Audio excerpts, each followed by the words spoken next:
Hello everyone, সকলে কি অবস্থা? আশা করি সকলে ভালো আছেন। আজকের ভিডিওটি কালার নিয়ে হতে যাচ্ছে। এই ভিডিও লাস্টে এমন কিছু ওয়েবসাইট শেয়ার করা হবে যেটা আপনার কালার প্রবলেম সলভ করে দিবে আজীবনের জন্য। আপনি কি জানেন দুনিয়াতে কত কালার আছে? More than 10 million colour. Yes, আপনি ঠিকই শুনছেন, মোর দ্যান 10 মিলিয়ন কালার। এত কালারের মাঝে অনেকে আছেন যখন ডিজাইন করতে বসেন তখন কোন কালার ইউজ করবেন এবং কোন কালার স্ট্যান্ডার্ড হবে বা ফুটবে ভালো এটি বুঝতে পারেন না। তাদের জন্য এটি পারফেক্ট ভিডিও হতে যাচ্ছে। ইমাজিন দ্যাট আপনি কোনো দোকানে গেছেন, আপনাকে একটা ড্রেস দেখানো হলো। আপনি ড্রেস দেখে আপনার ডিজাইন পছন্দ হলো বাট কালার পছন্দ হলো না। তখন আপনি কি বললেন যে সেম ডিজাইনের অন্য কালার দেখান। এখানে কি ফ্যাক্ট করছে? এখানে হচ্ছে colour. So colour is first thing, colour is everything. So this video is very important all people who want to know about color. So চলুন আমরা দেখি যে কালার আসলে কি। এক কথায় যদি বলতে যাই কালার কি, তাহলে বলবো আমরা যেটা দেখি সেটি কালার। যদি একটু বিস্তারিতভাবে বলতে যাই তাহলে এখানে স্লাইডের মাধ্যমে দেখতে পাচ্ছেন। In order to see color, we need light, an object and our eyes. When light shine on an object, some color bounce off the object and others are observed by it. Our eyes only see the color that are bounced off or reflect. এখানে বলা হচ্ছে যদি আমরা colour দেখতে চাই তাহলে first of all আমাদের একটি লাইট লাগবে। No light, no colour. যদি কোনো আলো না থাকে আপনি কোনো কালার দেখতে পাবেন না। An object and our eyes, একটি অবজেক্ট এবং আমাদের চোখ দরকার। When light shine on an object, যখন কোন অবজেক্টের উপর আলো পড়বে কিছু কালার বাউন্স হবে এবং কিছু কালার শোষিত হবে অবজেক্ট দ্বারা। তো যে কালার গুলো বাউন্স হবে বা রিফ্লেক্ট করবে সেটি আমাদের চোখে পড়ে এবং সেটি আমরা দেখি এবং সেটিকেই বলা হয় কালার। সো এবার আমরা দেখি যে কালার হুইল আসলে দেখতে কেমন হয়। এখানে আমরা দেখতে পাচ্ছি এটি হচ্ছে কালার হুইল বলা হয়। আমরা একটু বিস্তারিত দেখবো। আজকের ভিডিওটি একটু লং হতে যাচ্ছে কারণ কালারের যে বেসিক যেটা সেটি আপনাদের সামনে তুলে ধরার চেষ্টা করব। এই ভিডিওটি দেখার পর কালার সম্পর্কে যত বেসিক কোয়েশ্চেন আশা করি সেই সব কোয়েশ্চেনের অ্যান্সার পেয়ে যাবেন। ৩ রকমের কালার রয়েছে। ফার্স্ট অফ অল প্রথম হচ্ছে RYB, যেটা মৌলিক কালার বলা হয়, রেড, ইয়েলো, ব্লু। এরপর হচ্ছে RGB, রেড, গ্রিন, ব্লু, যেটি ইলেকট্রনিক্স মিডিয়ার ক্ষেত্রে ব্যবহার করা হয়। এবং আরেকটি রয়েছে সেটি হচ্ছে CMYK colour, cyan, magenta, yellow, black. এটি মূলত প্রিন্ট মিডিয়ার ক্ষেত্রে ব্যবহার করা হয়। প্রাইমারি কালার ৩টি রয়েছে, রেড, ইয়েলো, ব্লু। এই প্রাইমারি কালার গুলো অন্য কালারের সাথে মিক্সড হয় না। এটি মূলত অল কালার সোর্স। হচ্ছে সেকেন্ডারি কালার। সেকেন্ডারি কালার হচ্ছে দুইটি মৌলিক কালারের সংমিশ্রণে একটি সেকেন্ডারি কালার গঠিত হয়। যেমন এখানে স্লাইডের মাধ্যমে আমরা দেখতে পাচ্ছি রেড আর ইয়েলো মিলে তৈরি হয়েছে অরেঞ্জ, এবং ইয়েলো এবং ব্লু মিলে গঠিত হয়েছে গ্রিন, এবং ব্লু এবং রেড মিলে গঠিত হয়েছে পার্পল কালার। সো আমরা দেখতে পাচ্ছি প্রত্যেকটা মৌলিক কালার মিলে গঠিত হয়েছে সেকেন্ডারি কালার, যেটি হচ্ছে অরেঞ্জ, গ্রিন, ব্লু। এবার আমরা দেখবো টার্টিয়ারি কালার। টার্টিয়ারি কালার এখানে দেখলে আপনি বুঝতে পারবেন যে একটি প্রাইমারি কালার এবং একটি সেকেন্ডারি কালার মিলে গঠিত হয়েছে টার্টিয়ারি কালার। যেমন এখানে যদি আমরা দেখি ইয়েলো হচ্ছে প্রাইমারি কালার এবং সেকেন্ডারি কালার হচ্ছে অরেঞ্জ। ইয়েলো এবং অরেঞ্জ মিলে গঠিত হয়েছে ইয়েলো অরেঞ্জ কালার। এরপর রেড হচ্ছে প্রাইমারি কালার এবং পার্পল হচ্ছে সেকেন্ডারি কালার। রেড আর পার্পল মিলে গঠিত হয়েছে রেড পার্পল কালার। এইভাবে কিন্তু টার্টিয়ারি কালার গুলো গঠিত হয়। একটি প্রাইমারি কালার এবং একটি সেকেন্ডারি কালার মিলে গঠিত হয় টার্টিয়ারি কালার। সো আশা করি বুঝতে পারছেন প্রাইমারি কালার, সেকেন্ডারি কালার এবং টার্টিয়ারি কালার কাকে বলে। এরপর আমরা দেখতে পাচ্ছি হিউ, স্যাচুরেশন এন্ড লুমিনেন্স। যারা ফটো এডিট করেন ফোন দিয়ে হোক, সফটওয়্যার দিয়ে হোক, ওয়েবসাইট দিয়ে হোক, তারা এই তিনটা শব্দের সাথে আশা করি পরিচিত। হিউ বেসিক্যালি একটি কালারকে নির্দেশ করে, একটি কালারকে হিউ বলা হয়। এবং স্যাচুরেশন অর্থ হচ্ছে আপনার কালারের গাঢ়তা। কালার স্যাচুরেশন হচ্ছে কালারের গাঢ়তা। কালার যত ডার্কের দিকে যাবে, যত ব্ল্যাকের দিকে যাবে, সেটি হচ্ছে স্যাচুরেশন বাড়ানো বলা হয়। এবং আরেকটা হচ্ছে লুমিনেন্স। লুমিনেন্স হচ্ছে কালারের ব্রাইটনেস বা লাইট। লুমিনেন্স যত বাড়াবেন আপনার কালার তত লাইটের দিকে যাবে। এইবার আমরা দেখতে পাচ্ছি একটি কালারের কিছু ভ্যালু। একটি কালারের সাধারণত ৩ টি দিক থাকে। একটি হচ্ছে লাইটনেস, একটি হচ্ছে ডার্কনেস এবং একটি হচ্ছে মিড টোন। এখানে ৩ টি দেখানো হয়েছে যে একটি কালার কিন্তু যখন লাইটনেস থাকে তখন তার হোয়াইট এর পরিমাণ বেশি থাকে, এবং যখন ডার্কনেস থাকে তখন সেটাতে ব্ল্যাক এর পরিমাণ বেশি থাকে, এবং যখন মিড টোন থাকে বা শেড বা গ্রে কালার বলতে পারি, সেটি হচ্ছে মাঝামাঝি কালারের একটি মাঝামাঝি অংশ। এবার আমরা দেখতে পাচ্ছি shade colour, a hue product by adding black. যখন কালারের সঙ্গে ব্ল্যাক মিক্সড হয় তখন তাকে শেড কালার বলা হয়। এখানে আমরা দেখতে পাচ্ছি রেডের সাথে কিন্তু যখন ব্ল্যাক মিশ্রিত হইতে লাস্ট পর্যন্ত ব্ল্যাক হয়ে গেছে। এটাকে আমরা শেড কালার বলতে পারি। এরপর হচ্ছে tint colour, a hue produced by adding white. মানে কালারের সাথে যখন হোয়াইটের পরিমাণ অ্যাড হচ্ছে তখন এটিকে বলা হচ্ছে টিন্ট কালার। আমরা স্লাইডের মাধ্যমে আমরা দেখতে পাচ্ছি যে রেড কালারের সাথে হোয়াইট যখন মিক্সড হইতে একদম হোয়াইট হয়ে গেছে, তখন এটিকে আমরা বলতে পারি টিন্ট কালার, যখন কালারের সাথে হোয়াইটনেস একটু বেশি থাকে। এরপর আমরা দেখতে পাচ্ছি টোন কালার। একটি কালারের সঙ্গে যখন গ্রে কালার এড হয় তখন এটিকে বলা হয় টোন কালার। আমরা দেখতে পাচ্ছি যে রেড কালারের সাথে যখন গ্রে কালার এড হইতে লাস্টে কিন্তু গ্রে হয়ে গেছে। সো এটিকে আমরা টোন কালার বলতে পারি যখন কোনো কালারের সাথে গ্রে এড হয়।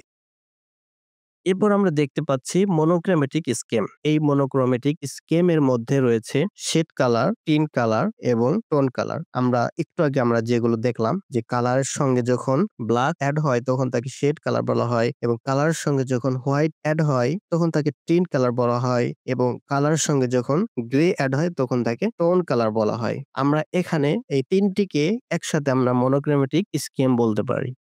সো এখানে একটি কালার রয়েছে যে কালারের মাধ্যমে ডিজাইনটি ফুটিয়ে তোলা হয়েছে। এখানে কিন্তু আমাদের মনোক্রোমেটিক স্কেমের টিন্ট কালারটি ব্যবহার করা হয়েছে, কেননা এখানে ডার্ক থেকে আস্তে হোয়াইট এর দিকে চলে গেছে। সো এটি আমরা বলতে পারি মনোক্রোমেটিক স্কেম কালার। এরপর হচ্ছে টেম্পারেচার কালার। টেম্পারেচার কালারকে আবার ২ ভাগে ভাগ করা হয়েছে।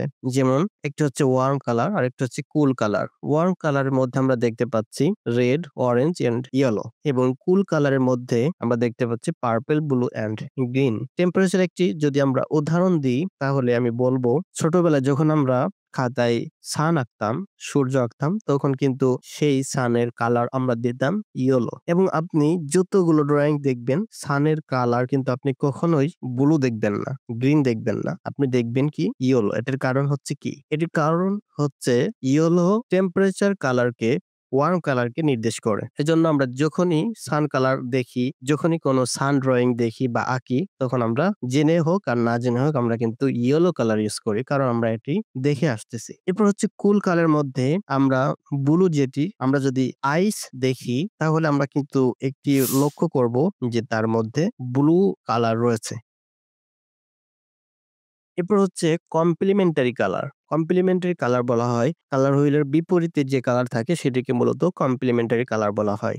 এখানে আমরা দেখতে পাচ্ছি রেড এর বিপরীতে গ্রিন কালার রয়েছে। সো এটিকে আমরা কমপ্লিমেন্টারি কালার বলতে পারি। এরপর ব্লু কালারের সঙ্গে বিপরীত কালার অরেঞ্জ কালারকে আমরা দেখতে পাচ্ছি। এটিকে আমরা কমপ্লিমেন্টারি কালার বলতে পারি। এরপর আমরা দেখতে পাচ্ছি ইয়েলো কালারের সঙ্গে বিপরীত কালার পার্পল কালার। এটিকে আমরা কমপ্লিমেন্টারি কালার বলতে পারি। কালার হুইলের বিপরীত কালার আমরা দেখতে পাই তখন এটিকে আমরা কমপ্লিমেন্টারি কালার বলতে পারি।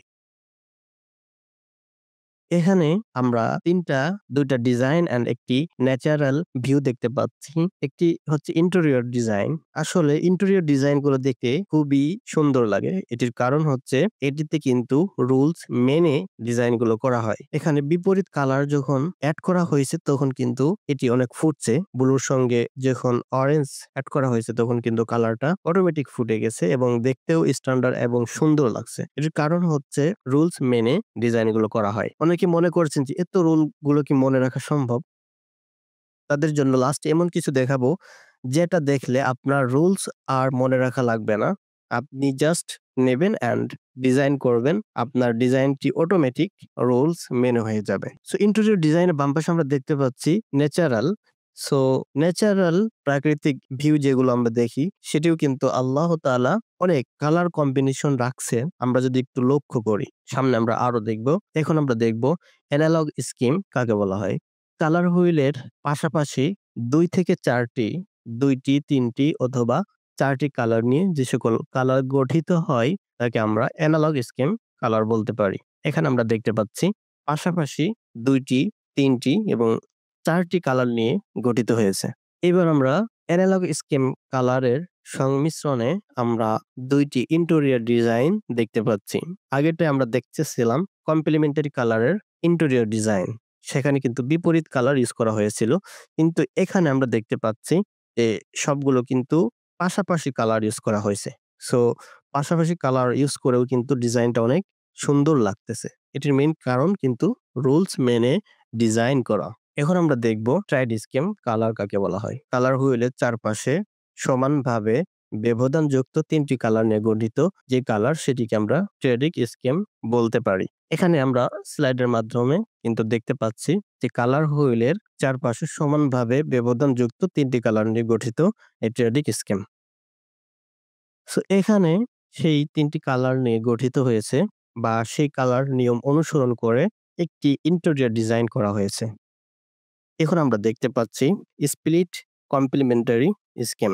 স্প্লিট কমপ্লিমেন্টারি স্কিম মূলত একটি বেস কালার অর্থাৎ একটি মৌলিক কালার এবং বিপরীত ২টি কালার নিয়ে যে কালার গঠিত হয় সেটি হচ্ছে স্প্লিট কমপ্লিমেন্টারি স্কিম। এখানে আমরা দেখতে পাচ্ছি রেড এর বিপরীতে ২টি কালার এবং ব্লুর বিপরীতে আরো ২টি কালার। আমরা জানি রেড, ব্লু, ইয়েলো এটি হচ্ছে আমাদের মৌলিক কালার। এরপর আছে হচ্ছে ইয়েলোর বিপরীতে ২টি কালার। এরকম ৩টি কালার নিয়ে গঠিত হয় স্প্লিট কমপ্লিমেন্টারি কালার। এরপর আমরা দেখতে পাচ্ছি স্প্লিট কমপ্লিমেন্টারি কালারের একটি ইন্টেরিয়র ডিজাইন এবং যদি পাখি দেখে খেয়াল করি তাহলেও আমরা কিন্তু এই রোলস এর কিছু কালার আমরা এখানে দেখতে পাবো। এবং প্রকৃতি থেকে দেয়া কিছু কালার আমরা দেখতে পাচ্ছি। প্রকৃতির মাঝেও কিন্তু আমরা অনেক কালার কম্বিনেশন খুঁজে পাই যদি আমরা সেভাবে চিন্তা করি, সেইভাবে সেই নজরে আমরা যদি দেখি।